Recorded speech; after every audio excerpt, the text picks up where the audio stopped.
nós somos uma sociedade ainda muito marcada por diversos tipos de preconceito, de discriminação, de medos, né?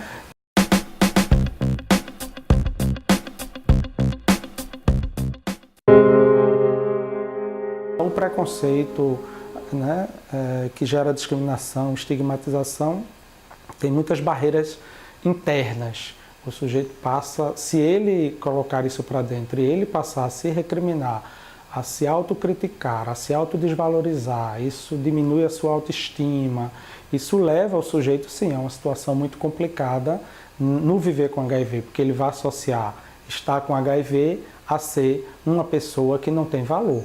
A epidemia da AIDS, ela também revelou muito das nossas formas de organização, de relações sociais no Brasil. Em relação à questão da sexualidade, né, dizer que a gente tinha ou não tinha mais ou menos preconceito em relação a diversas formas de práticas de sexualidade ou de identidades sexuais, a AIDS revelou isso, revelou que nós temos preconceito, revelou que nós temos dificuldades, que nós temos práticas de discriminação. A AIDS revelou esse medo que nós temos, né, enquanto sociedade, da morte, quer dizer, falar sobre morte, falar sobre mortalidade, falar sobre uma possível doença que leva à morte, isso sempre foi muito escondido.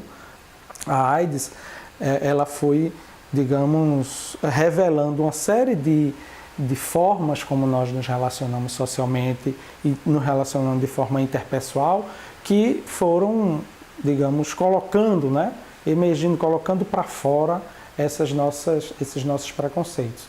Então, associar a AIDS, a morte, né?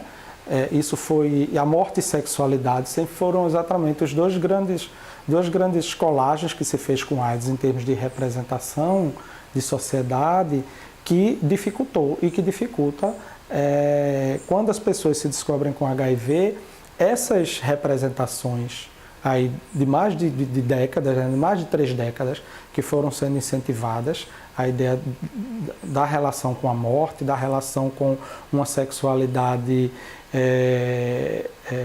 sem proteção, ou uma sexualidade fora de certos padrões que as pessoas acham que deveriam ser, isso ainda é muito presente. Por mais que a gente tenha avançado do ponto de vista da informação, em alguns momentos do processo educativo sobre HIV/AIDS, das tecnologias de prevenção, das tecnologias de tratamento. Mas nós não avançamos no Brasil no que tange a questão das formas das nossas relações sociais, que a AIDS revelou. Nós somos uma sociedade ainda muito marcada por diversos tipos de preconceito, de discriminação, de medos, né? De associar determinadas pessoas que são afetadas por certas doenças como pessoas perigosas. Isso acontece com pessoas que vivem com hanseníase ainda, que vivem com câncer, com HIV, isso se potencializa muito mais. Então, com certeza, a nossa experiência social, né, em que as pessoas são vistas de forma perigosa, né, como se as pessoas fossem perigosas para as outras que supostamente não têm HIV, isso ainda está muito presente. Então, digamos, essa base das nossas relações sociais, das nossas vivências interpessoais, das nossas relações institucionais, ainda são muito comuns e muito parecidas com há 3, 4 décadas atrás. Por mais que a gente tenha avançado nas formas de conhecimento e nas formas de tecnologia, de prevenção e de tratamento.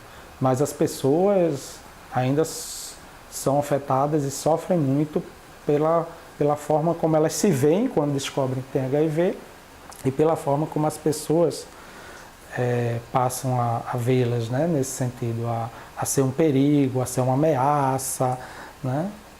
Isso ainda é muito comum, nós ainda estamos há 3, 4 décadas atrás. Eu diria inicialmente que ele com ele mesmo entenda que o HIV não pode ser maior do que ele, né?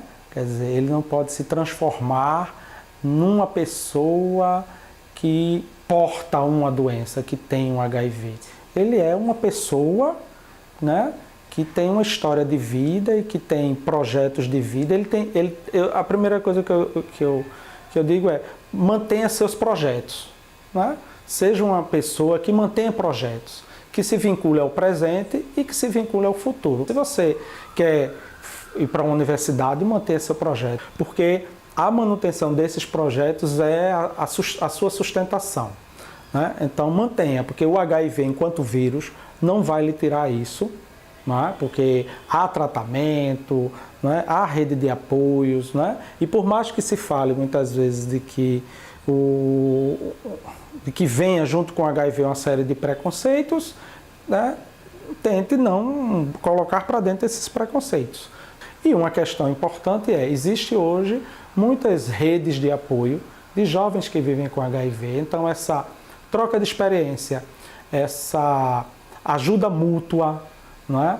Esse falar, né? Toda vez que a gente sempre diz em psicologia que compartilhar a nossa vida sempre alivia e nos ajuda também a refletir, nos ajuda também a sustentar uma série de coisas. Então, não se enclausurar, não criar um casulo, né? Compartilhe, procure instituições que possam te oferecer esse compartilhamento, compartilhe com amigos que já sejam amigos, né? No compartilhamento de outras coisas na tua vida, né?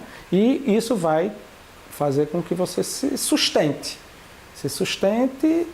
e sustente os teus projetos. Isso aí é fundamental, né?